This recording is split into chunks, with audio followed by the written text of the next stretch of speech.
Project management concepts may seem tough at times, but not to worry. You have a coach who makes it as easy as ABC. Here he is to set things straight for you. Your friend, Phil. Hello, my friends. How you doing? It's your buddy Phil here, project management trainer and coach. Today is day 8, and we're talking about negotiating project agreements. The task, it simply states in the people domain, task 8, negotiate project agreements. Agreements could be a number of things, not just contracts. We could have letters of agreement, right? We could have letters of intent. We could have verbal agreements. So how do you tackle these? They say analyze the bounds of the negotiations for the agreement. So what are you really negotiating? What is the boundary around what you're negotiating? That is the first thing you should be thinking about. What is out of bounds? What is within bounds? It's definitely worth consideration. So that needs to be your number one thought. Secondly, you need to assess priorities and determine ultimate objectives. So going into a negotiation, you should always ask yourself, what is the big ticket thing that I need to negotiate? What is the big ticket item that I care the most about? See? And we call that analyzing the bounds of the negotiation and then assessing the priorities. Some things are definitely going to be top priority, and other things are just not worth worrying about, right? Or not worth pursuing with all vigor. Some things you could let them go in a negotiation because you know that the best thing you're looking for, the best outcome you're looking for is X or Y. So that needs to be defined. So assess your priorities coming into a negotiation and determine what do you want ultimately, whatever that looks like. Next, you're going to verify the objectives of the project agreement. Make sure that those objectives are met. Remember though, there's one thing that should be at the back of your mind that is not explicitly mentioned in here, and you could be tested on the exam in this one. It's the concept of what am I really looking for in the negotiation? You're looking for a win-win outcome. That's what you need to be thinking about. Win-win. In other words, you win and the other party wins. And you collaborate and you work together to get to that optimum outcome. It is possible because everyone wants something from a negotiation. And it is possible to have dialogue and to work together. Remember though, the Agile Manifesto talks about customer collaboration over contract negotiation. So whatever you're looking to negotiate, it's very important you have win-win in the back of your mind such that both parties walk away satisfied. It is possible. And that is always the best alternative. That is always the best outcome. All right?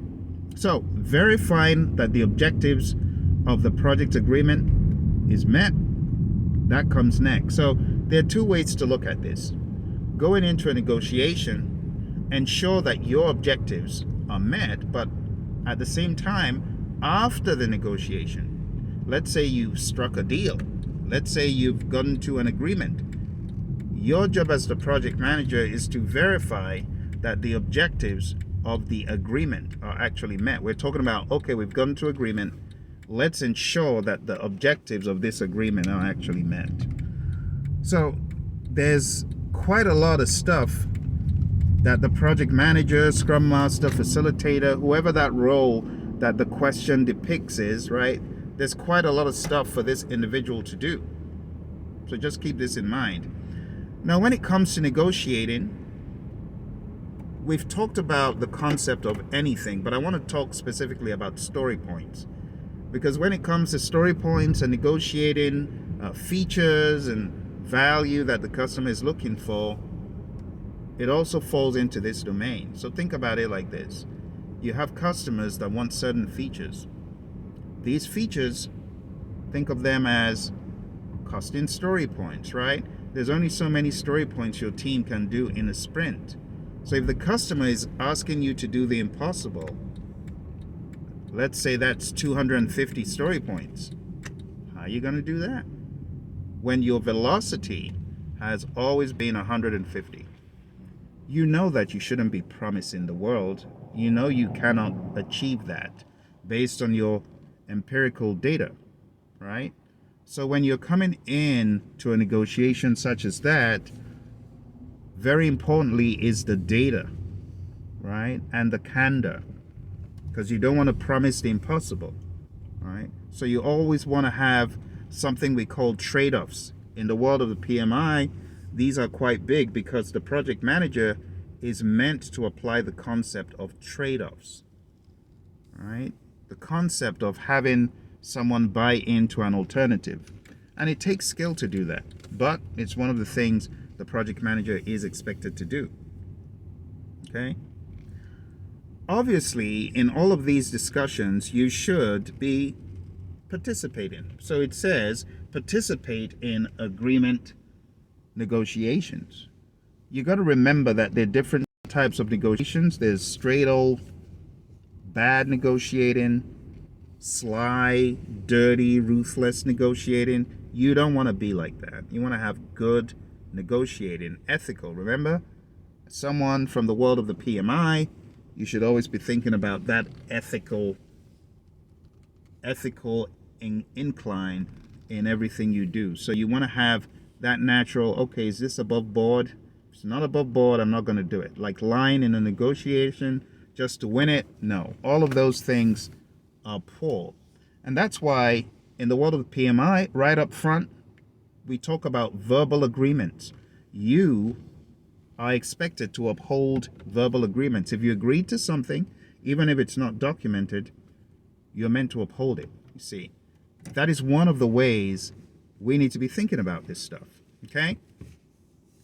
In closing, the final enabler states determine a negotiation strategy. There's something we call best alternative to a negotiated agreement. What is the best alternative to what you're looking, right? Call it the BATNA. So what is your BATNA? What is your best alternative to what you're trying to negotiate? If X doesn't work, maybe Y will work, okay? And if Y doesn't work, what is the bare minimum that you'll go for? It's just a good way of negotiating for you to come with something in mind, but if that doesn't work, you go with your BATNA. So I'm just going to read very quickly the concept of BATNA, best alternative to a negotiated agreement. It is the course of action that a party engaged in negotiations will take if talks fail. See? And if we cannot reach an agreement on this, what are you going to do? Okay? It says, in negotiation theory, the best alternative to a negotiated agreement or BATNA refers to the most advantageous alternative course of action a party can take if negotiations fail and if agreement cannot be reached. So going in there, one, thinking win-win is important, but beyond the win-win, if that doesn't work, you need to be ready to go with something else, and maybe both parties, however many parties are involved, can actually come away with something and be happy and content. It's doable. It's absolutely doable. All right, so that's it, my friends. We are at the end of day 8. Negotiate project agreements. What you're going to find on the screen or below is the questions I have for today. Make sure you tackle those questions. Be aware of all the different little nuances in negotiating. Like there's contract types. It's a topic to be understood. We have this in chapter 12 in the PMBOK guide, but in chapter 5, I think. I'm going to miss this one. I'm not totally sure. It's either 4 or 5, but I know the page is 77 or 78 in the Agile Practice Guide. All right? Take a look at pages 77 and 78 in the Agile Practice Guide and get familiar with the different contract types. I know that we could be negotiating anything, you know, and when you think about negotiating, just to throw this in, story points, you know through empirical data what you can do, right? Why not have some sort of trade-offs, bartering with evidence? Sometimes you got to show them the evidence, right? Sometimes you got to show them what the velocity has been historically. And you don't want to kill the team by promising what you cannot do. I hope this gives you some good ideas about how to tackle task 8, about negotiating. Did I get that? I'm always saying task 8 when I meant something. Okay, it is task 8. I got it. So there are 35 tasks, and we've been going on this journey for the past 8 days. This means we are about a fifth of the way there. That's not bad. You know, before you know it, you'll be done. I just wanted to emphasize, if you have not gotten the book, PMP Exam Immersion, you should. It will help you. Going through these questions, going through the rationale, it is going to help you. It's going to help you solidify your focus, and it's going to help you do a lot better. All right? I'll put a link below, and I'll see you tomorrow. Bye for now. Hello, my friends. All right, How you my doing? friends. So why don't we jump straight into these questions that you've kind of seen on the screen so far? Are you ready? Let's take a look at the very first question. I'll read it. I'll give you a little bit of time to answer. Jump in, answer the question, and let's compare notes. Here's the first one.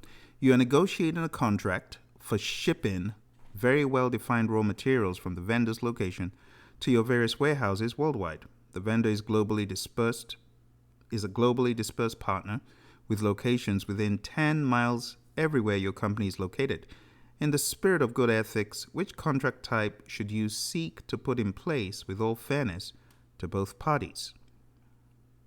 I'll give you a little bit of time.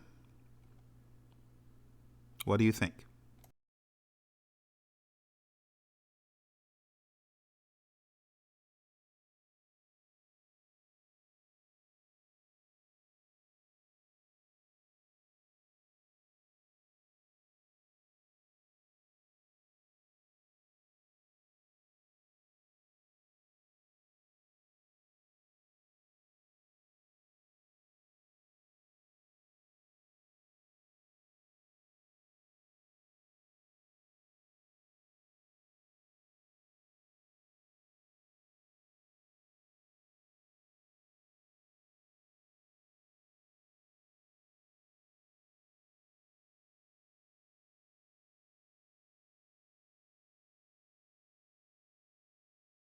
All right, I hope you were able to get your solution squared away. So, using the process of elimination, why don't we take a look at what could be the answer? So, right here we have a few things talked about. It says, very well defined. That immediately should be a green light to the concept of fixed price, right? And then it says, the vendor is a globally dispersed partner with locations within 10 miles everywhere your company is located. So this means there's not a lot of uncertainty here. You're not traveling a far distance. 10 miles isn't far. And it's a very well-defined raw material. So you wouldn't need time and materials because things are so well-defined. And you wouldn't need a CPAF or a CPIF. To be quite honest, the best contract is B. Now, you wouldn't want to throw money away for no reason, right? It doesn't talk about the need to deliver within a certain time frame or any kind of incentive. So for that reason, since we have a very well-defined raw material and we have the location not being an uncertain factor, we know where it's coming from and where it's going. In all fairness, and this was really just a red herring because, of course, you should be thinking fairness and ethics on all of your questions, right? So, with all fairness, B should be chosen. Firm fixed. Okay, now it doesn't say price at the end. That's a red herring in and of itself, right? The fact that it doesn't say price does not negate the validity of the option. So it says, which contract type? A firm fixed contract. So the best answer is B, okay? You don't throw money away to be fair. Doing a cost plus doesn't make sense because it's a well-defined raw material. Next, your company is in negotiations with 3 subcontracting firms on a very competitive turnkey project for work that is very predictable with requirements that are well-defined and not likely to change. You want to incentivize the sellers. Which contract type is the best one to use?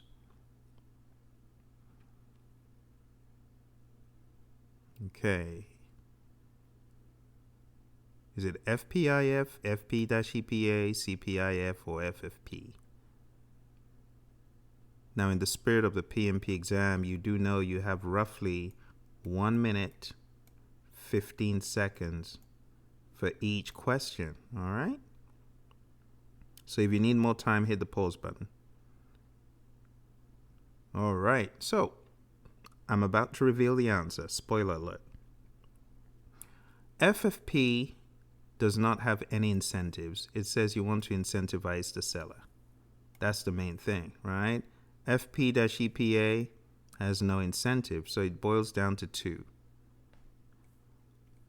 If you take note of what it said prior, it says, with requirements that are well defined and not likely to change. That's a case for fixed price. Coupled with the incentive fee that's needed, the best answer is A. Okay. So, PMBOK guide, it says FPIF, fixed price contracts in general should be used when the requirements are well defined and no significant changes to scope are expected. Let's move on to our next one.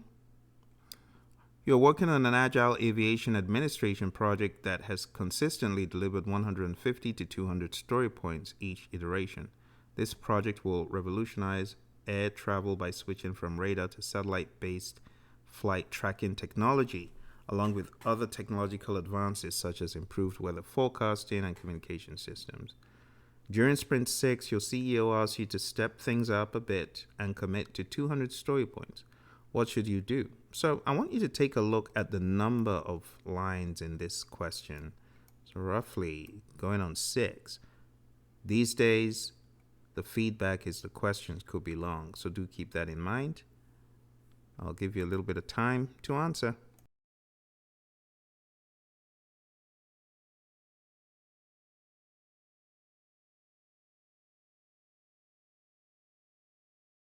All right. If you need more time, hit the pause button. Spoiler alert, I'm about to reveal the answer. So, first one said, negotiate terms based on your expert judgment. Well, you got to remember that in the world of Agile, teamwork makes the dream work. So this is an absolute no-no. It's not based on you, whoever you are. It just says you are working. And if you're a project manager, or if you're a product owner, or if you're a scrum master, whatever your role, it's not yours to negotiate based on your expert judgment. Let's take a look at option B. Negotiate terms based on empiricism. What is empiricism? It's all about learning by the doing. So you got real data that shows the historical information, and you use that to predict the future.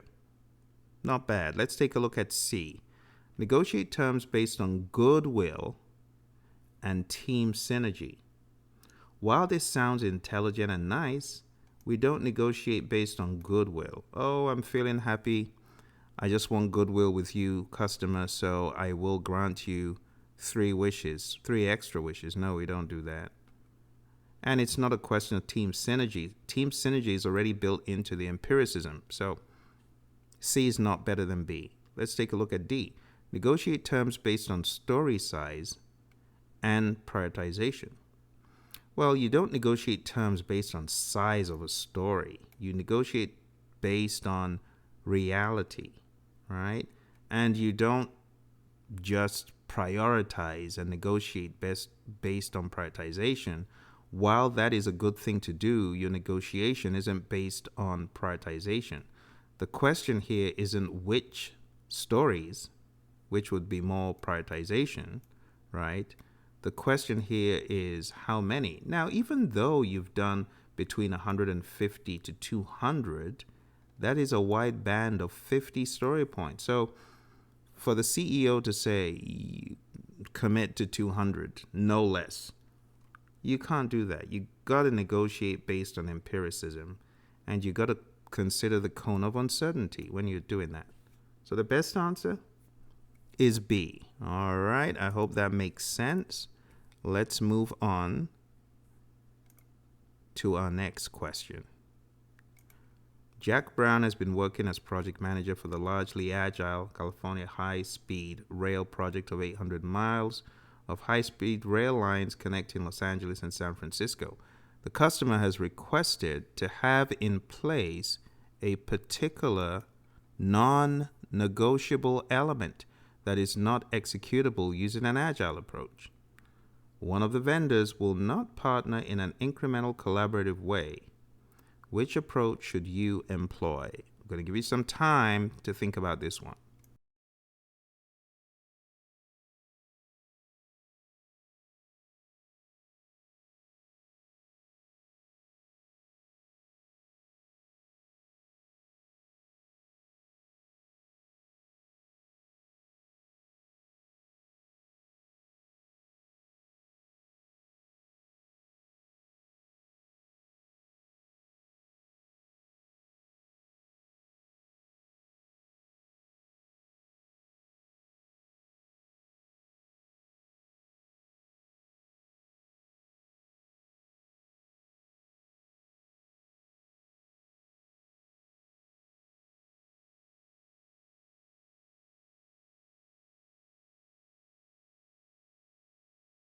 All right, my friends, well done.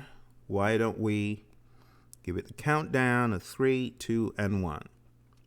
Let's take a look at the answer.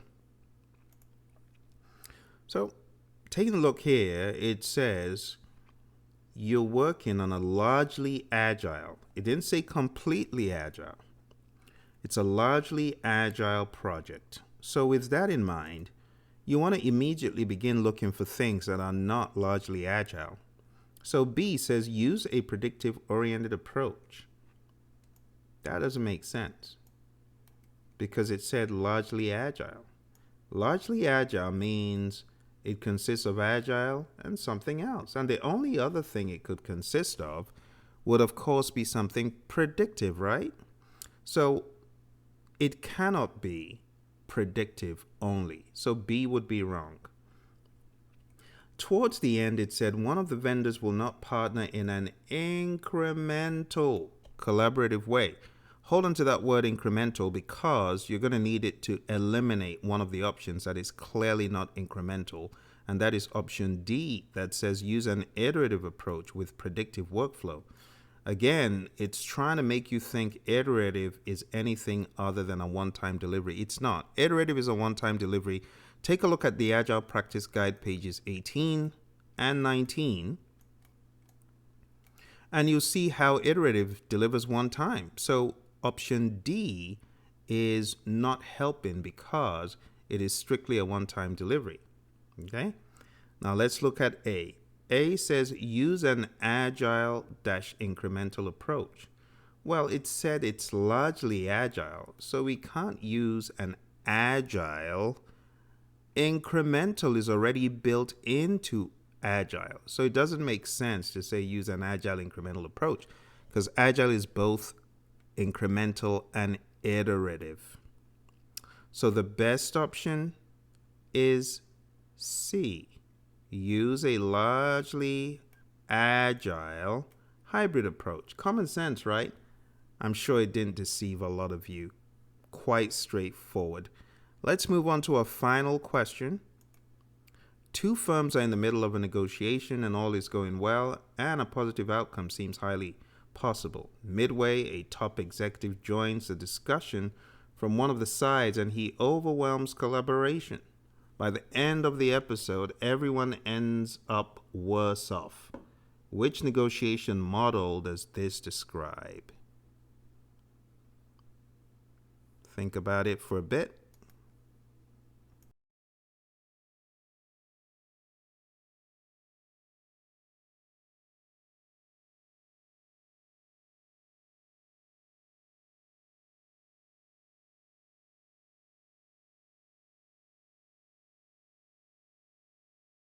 And 3, 2, and 1. Let's take a look at the answer. The best answer, by process of elimination, and if you're aware of the PMBOK Guide 7th edition, PMBOK Guide 7th edition has some content around the models. The 3 models it talks about: win-win, lose-win or win-lose, and lose-lose. Okay? Now, if you take a look at what is being said, if everyone, it didn't say one person ends up worse off, everyone ends up worse off. That points to a situation where the parties don't win, nobody wins, right? So it's not win-win and it's not lose-win. Zero sum is actually the same as a lose-win. It's not that. Zero sum means when you add up the win and the loss, it's 0, but that's not the case with a lose-lose, right? It's not one party wins, another loses. No, lose-lose is where everyone ends up worse off. So the best option, based on definition and based on what we know about these models, is lose-lose. So I hope you found this to be helpful. Let's take a look at our open-ended questions one more time. Those are our open-ended questions for the day. Make sure you go through them, read the pages I've recommended, and if there are any questions, you put them in the comments below. If you're looking for the Immersion book, going down to the Praizion site, you'll find the Immersion book. It's a very helpful book going through every task day by day. So at the end of every day, I'm expecting you to go into the book, do the reading, and take the quiz in the book. You got a couple or even more questions every day in the book. All right, so make sure you do that, and it will pay off in the long run. All right. Thank you very much for joining me. We've come to the end of day 8. Keep up the days, my friend. If you missed any of the days, look for the videos on day 7 and previous. And I look forward to seeing you on day 9. Just by virtue of how it works, we are very, very close to being out of 40. We have 8 out of 40. That's 1 out of 5. That's 20% of the way, my friends. You're doing well. I'll see you tomorrow. Don't forget to hit like, subscribe, and share with your friends.